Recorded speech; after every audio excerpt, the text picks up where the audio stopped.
ಏನಿವತ್ತು ಸದಸ್ಯತ್ವ ಅಭಿಯಾನ ಇಡೀ ರಾಜ್ಯದಲ್ಲಿ ನಮ್ಮ ಯುವ ನಾಯಕರು ನಿಖಿಲ್ ಕುಮಾರಸ್ವಾಮಿ ಅವರ ಒಂದು ಮುಂದಾಳತ್ವದಲ್ಲಿ ಇವತ್ತು ನಡೀತಾ ಇದೆ. ಅದರಲ್ಲಿ ನಮ್ಮ ಮಾಲೂರು ತಾಲೂಕಿನಲ್ಲಿ ಇವತ್ತು ಉದ್ಘಾಟನೆ ಮಾಡೋದಕ್ಕೆ ನಮ್ಮ ಮಾಲೂರು ತಾಲೂಕಿಗೆ ಬಂದಿದ್ದಾರೆ. ಅವರಿಗೆ ನಮ್ಮೆಲ್ಲರ ಪರವಾಗಿ ಇಡೀ ತಾಲೂಕಿನ ಜನತೆ ಪರವಾಗಿ ಮತ್ತೊಮ್ಮೆ ಅವರಿಗೆ ನಮ್ಮ ತಾಲೂಕಿಗೆ ಸ್ವಾಗತವನ್ನು ಬಯಸ್ತಾ ಇದ್ದೀನಿ. ನಮ್ಮೆಲ್ಲರ ಶಕ್ತಿ ಮುಂದಿನ ಈ ರಾಜ್ಯದ ನಾಯಕರು. ಈ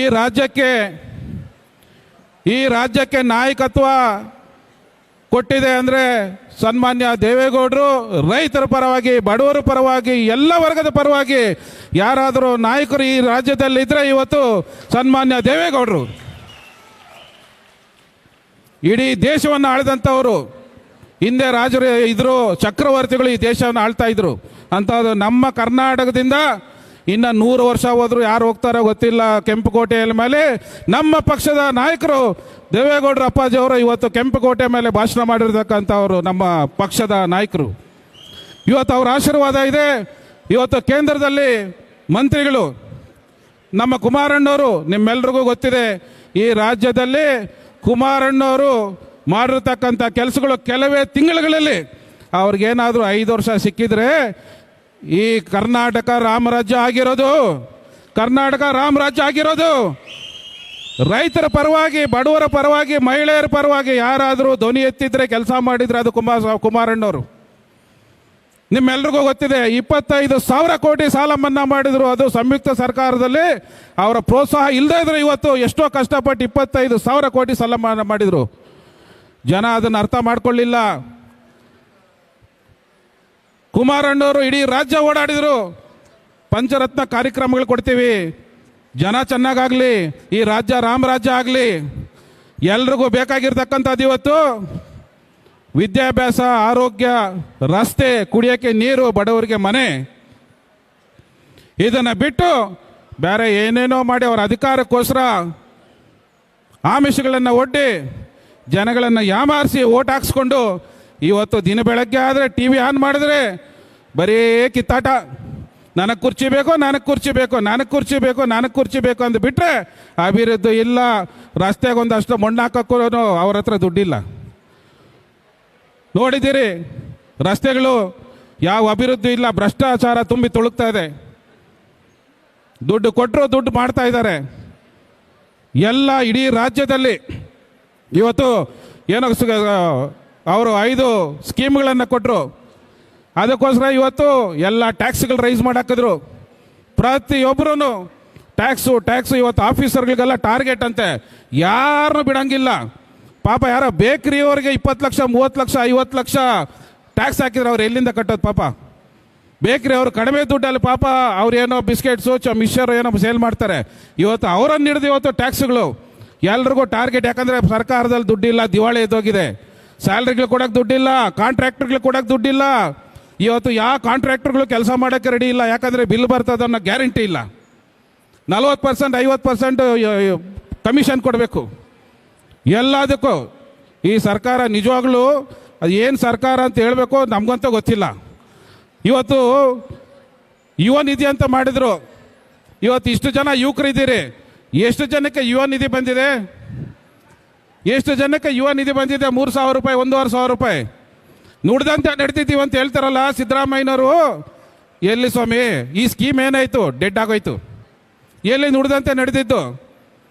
ಮಹಿಳೆಯರಿಗೆ 2,000 ಕೊಡ್ತೀರಿ, ಚುನಾವಣೆ ಬಂದಾಗ ಮಾತ್ರ ಕೊಡ್ತೀರಿ. ಮೊನ್ನೆ ಚನ್ನಪಟ್ಟಣ ಎಲೆಕ್ಷನ್ ಇತ್ತು, ಅವತ್ತು ರಾತ್ರಿ, ಅದು ಹಿಂದಿನ ರಾತ್ರಿ ಹೆಣ್ಮಕ್ಳ ಅಕೌಂಟಿಗೆ 4,000, 6,000 ಎಷ್ಟೋ ಬಂತು. ಅವತ್ತು ಒಂದು ದಿವಸ ಓಟ್ ಹಾಕ್ಕೊಂಡ್ಬಿಟ್ರೆ ನಮ್ಮ ನಿಖಿಲ್ ಕುಮಾರಣ್ಣನ ತೊಂದರೆ ಆಯಿತು. ಬರೀ ಚುನಾವಣೆಗೆ ಯಾಮಾರಿಸೋದು ಬಿಟ್ಟರೆ ಅವರಿಗೆ ಬೇರೆ ಅಜೆಂಡಾ ಇಲ್ಲ. ಭ್ರಷ್ಟಾಚಾರ ಇವತ್ತು ನೋಡಿದಿರಲ್ಲ, ಸರ್ಕಾರದಲ್ಲಿ ಎಷ್ಟು ಜನ ಹಗರಣಗಳಲ್ಲಿ ಸಿಕ್ಕಾಕೊಂಡು ಇವತ್ತು ಜೈಲುಗಳಿಗೆ ಹೋಗ್ತಾ ಇದ್ದಾರೆ. ಕುಮಾರಣ್ಣವರು ಮುಖ್ಯಮಂತ್ರಿಗಳಾದಾಗ ಯಾವುದನ್ನ ಒಂದು ಹಗರಣ ಇತ್ತಾ? ಯಾರಾದರೂ ಜೈಲಿಗೆ ಹೋಗಿದ್ರಾ? ಅದು ಕೆಲವೇ ತಿಂಗಳುಗಳು. ಹೆಣ್ಮಕ್ಳಿಗೆ ಸಾರಾಯಿ ನಿಷೇಧ ಮಾಡಿದ್ರು. ಇದು ಏನು ಹೆಣ್ಮಕ್ಳಿಗೆ ಲ್ಯಾಟ್ರಿನ್ ಎಷ್ಟು ಅನುಕೂಲ ಆಯಿತು. ಲ್ಯಾಟ್ರಿನ್ ನಿಷೇಧ ಮಾಡಿದ್ದು, ಸಾರಾಯಿ ನಿಷೇಧ ಮಾಡಿದ್ದು. ಇವತ್ತು ಅವ್ರ ಹತ್ರ ಏನು ಅಭಿವೃದ್ಧಿ ಇಲ್ಲ. ಇವತ್ತು ಅವರು ಶಾಸಕರೇ ಅವರನ್ನು ಬೈಯೋ ಪರಿಸ್ಥಿತಿಗೆ ಬಂದ್ಬಿಟ್ಟಿದ್ದಾರೆ. ಯಾವಾಗ ಈ ಸರ್ಕಾರ ಬೀಳ್ತದೆ ಗೊತ್ತಿಲ್ಲ. ಅದರಿಂದ ಇವತ್ತು ಇಲ್ಲಿ ಭಾಳಷ್ಟು ಜನ ತಾಯಂದಿರಿದ್ದೀರಿ. ರಾಜ್ಯದ ಪರಿಸ್ಥಿತಿ ಭಾಳ ಇದರಲ್ಲಿದೆ, ಚಿಂತಾಜನಕವಾಗಿದೆ. ಅದನ್ನು ಭಾಳಷ್ಟು ಜನ ರಾಜ್ಯ ನಾಯಕರು ಮಾತಾಡೋರಿದ್ದಾರೆ. ಇಲ್ಲಿ ಭಾಳಷ್ಟು ಜನ ಯುವಕರಿದ್ದೀರಿ, ತಾಯಂದಿರಿದ್ದೀರಿ. ನಮ್ಮ ತಾಲೂಕು ಸ್ವಲ್ಪ ಮಾತಾಡ್ತೀನಿ, ಜಾಸ್ತಿ ಟೈಮ್ ಸಮಯ ತಗೊಳ್ಳಲ್ಲ. ಯಾಕಂದರೆ ನಾನೊಬ್ಬ ಇಂಜಿನಿಯರು, ನಿಮ್ಮೆಲ್ರಿಗೂ ಗೊತ್ತಿದೆ. 25 ವರ್ಷದಿಂದ ಈ ತಾಲೂಕಲ್ಲಿ ಸೇವೆ ಮಾಡ್ತಾ ಇದ್ದೀನಿ. ನಾನು ಏನು ತಪ್ಪು ಮಾಡಿದೆ ಅಂತೇಳಿ ಇವತ್ತು ಮಾಧ್ಯಮದವ್ರು ಇದ್ದಾರೆ. ನಾನು ಏನು ತಪ್ಪು ಮಾಡಿದ್ದೀನಿ ಈ ತಾಲೂಕಿನ ಜನತೆ ನನಗೆ ಹೇಳಬೇಕು. ಒಬ್ಬ ರೈತನ ಮಗನಾಗಿ 20 ವರ್ಷದಿಂದ ನೀವು ಸೇವೆ ಮಾಡಿದ್ದು ನನ್ನ ತಪ್ಪ? 20 ವರ್ಷದಿಂದ ನನ್ನ ತಂಗಿ ತಮ್ಮ ಓದಿ ಬುದ್ಧಿವಂತರಾಗಲಿ, ಈ ಸಮಾಜದಲ್ಲಿ ವಿದ್ಯಾವಂತರಾಗಲಿ, ಅವ್ರ ಕಾಲ ಮೇಲೆ ಅವ್ರು ನಿಲ್ಲಿ ಅಂತೇಳಿ 20 ವರ್ಷದಿಂದ ಟೆಕ್ಸ್ಟ್ ಬುಕ್ಸ್ ಕೊಟ್ಟಿದ್ದು ನನ್ನ ತಪ್ಪ? ನೋಟ್ಬುಕ್ಸ್ ಕೊಟ್ಟಿದ್ದು ತಪ್ಪ? ಬ್ಯಾಗ್ಸ್ ಕೊಟ್ಟಿದ್ದು ತಪ್ಪ? ಟೈಲರಿಂಗ್ ಸೆಂಟರ್ ಮಾಡಿದ್ದು ತಪ್ಪ? ಕಂಪ್ಯೂಟರ್ ಕಲಿಸಿದ್ವಿ 5 ಕೋರ್ಸು, ನಾನು ತಪ್ಪು ಮಾಡಿದ್ದ? 20,000 ಕುಟುಂಬಗಳಿಗೆ ಹೆಲ್ತ್ ಕಾರ್ಡ್ ಮಾಡಿಸ್ಕೊಟ್ಟೆ. 30,000 ರೂಪಾಯಿ ಅವ್ರ ಜೋಬಲ್ಲಿ. ಎಷ್ಟೋ ಜನಕ್ಕೆ ಅನುಕೂಲ ಆಯಿತು. ಹಾರ್ಟ್ ಆಪ್ರೇಷನ್ಸು, ಇದು ಗರ್ಭಕೋಶ ಆಪ್ರೇಷನ್ಗಳು ತಾಯಂದ್ರಿಗೆ ಎಷ್ಟೋ ಅನುಕೂಲ ಆಯಿತು. ಅದು ನಾನು ಮಾಡಿದ್ದಪ್ಪ?